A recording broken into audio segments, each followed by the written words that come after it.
Welcome, everyone. I'm glad you are continuing on in this nursing research tutorial. Today, we're going to be talking about systematic reviews, what they are, how they work, and importantly, how you can identify one, even when the authors haven't clearly labeled it as such in the title or abstract. This comes up more often than you might think. A study can be a rigorous, systematic review without ever using that phrase prominently. So, knowing what to look for is a really valuable skill. So, what exactly is a systematic review? At its core, a systematic review is a study that comprehensively identifies, selects, and critically appraises all the relevant research on a focused question. The key word there is systematic. These reviews follow pre specified reproducible methods, specifically designed to minimize bias. There are three pillars you'll see in every true systematic review.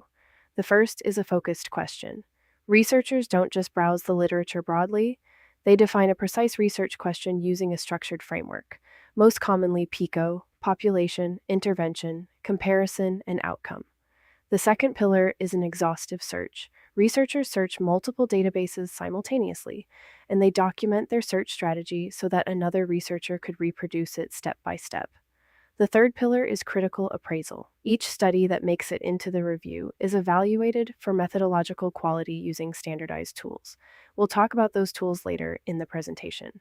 Together, these three elements are what distinguish a systematic review from other types of literature reviews. This table gives you a quick comparison of three common review types you'll encounter in the literature: narrative reviews, scoping reviews, and systematic reviews. A narrative review is what most people picture when they think of a literature review. The author selects sources that support their argument, but there's no formal search strategy and no consistent quality appraisal. They're useful for background reading, but they're highly susceptible to author bias. Scoping reviews are a step up. They usually have a documented search strategy and formal inclusion criteria, but quality appraisal is inconsistent and they're not fully reproducible. Systematic reviews are the gold standard. They always have a focused question, always document the search, always use pre registered inclusion criteria, and always appraise quality. They are designed to be fully reproducible and to actively minimize bias. You'll notice those check marks on the right side of the table. Those features aren't optional in a systematic review. If a study is missing them, it may be called a systematic review, but it doesn't meet the standard. Now, you might be wondering, why does it matter whether I correctly identify a systematic review? Isn't a good study a good study? The answer is that study design shapes how we interpret and use evidence. Correctly identifying a systematic review matters for at least four reasons. First, evidence hierarchies. Systematic reviews sit near the top of the evidence pyramid, above individual studies. If you're building a clinical guideline or policy recommendation, you want to know if you're working with a systematic review or something lower on the hierarchy. Second, accurate citation and database records. Misclassifying a study type creates errors that can propagate through future research. Third, guiding decisions. Clinical and policy decisions are only as reliable as the evidence behind them. Knowing the strength of that evidence requires knowing what kind of study you're looking at. Fourth, identifying gaps. Systematic reviews also tell you where the evidence is thin or absent, which is how new research agendas get set. So, whether you're doing a literature search, building a research protocol, or evaluating sources for a course assignment, correctly identifying a systematic review matters. All right, let's get into the practical steps. Step one is to go straight to the methods section. The title and abstract of a paper can be misleading or incomplete. The methods section is where authors have to be specific, and it's where the real identifying markers live. There are 6 things to look for. First, PICO or PICO's framework.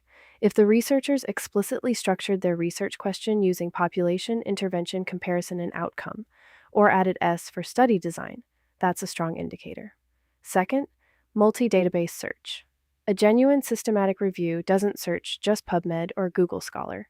Look for 5 or more databases: PubMed, CineHL, Cochrane, Embase, Web of Science, Scopus.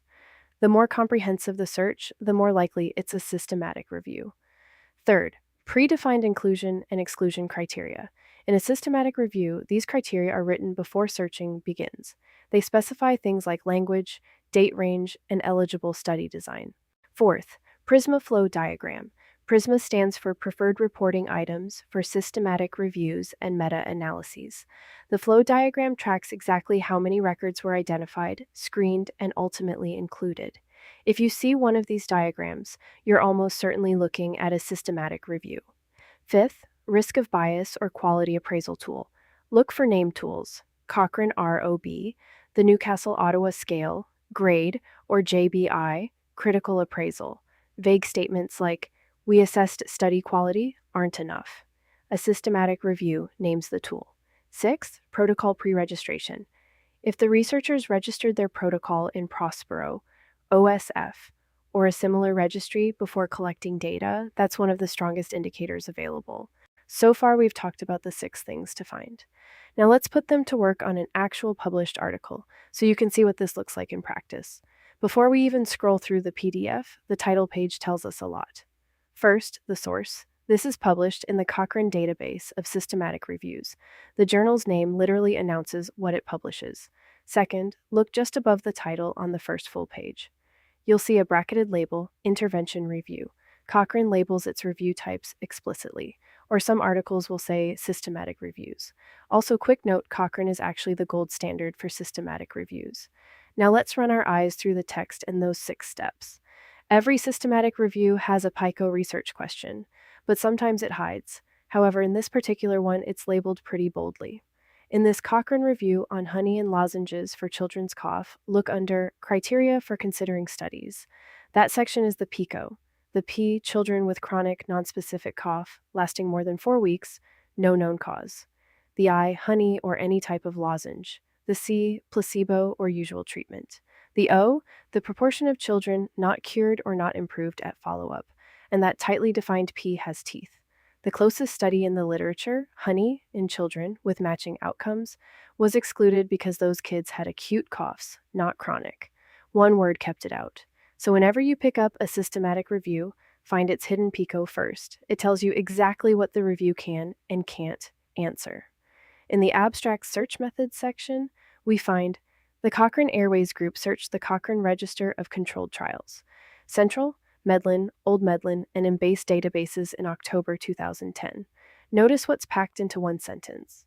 Name databases, plural, and a dated search. That specificity is exactly what we said to be on the lookout for.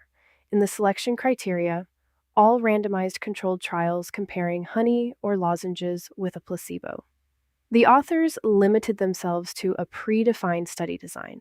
They didn't just gather whatever papers supported an argument.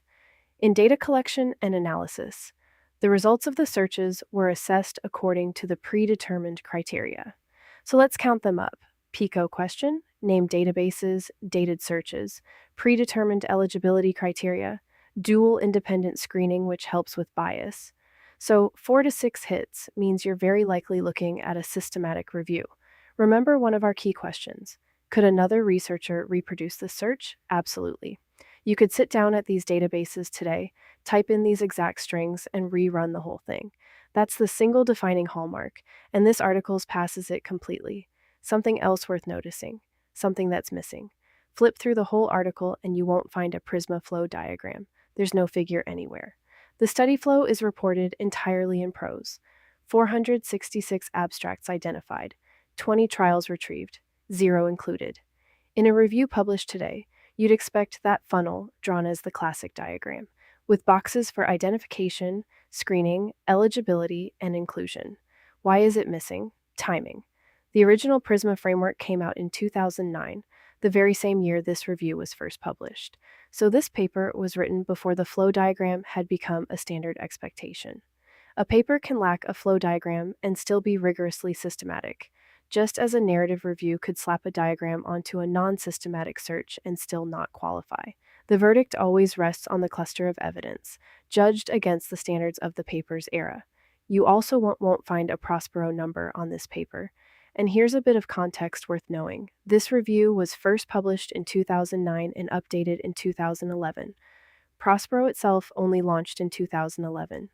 Reporting standards have a history, and older papers need to be judged against the standards of their era. Thank you for watching this video on systematic reviews. Before you continue, be sure to download the systematic review info sheet. You'll want it for reference later. When you're ready, complete the quizzes to move on to the next section on randomized controlled trials.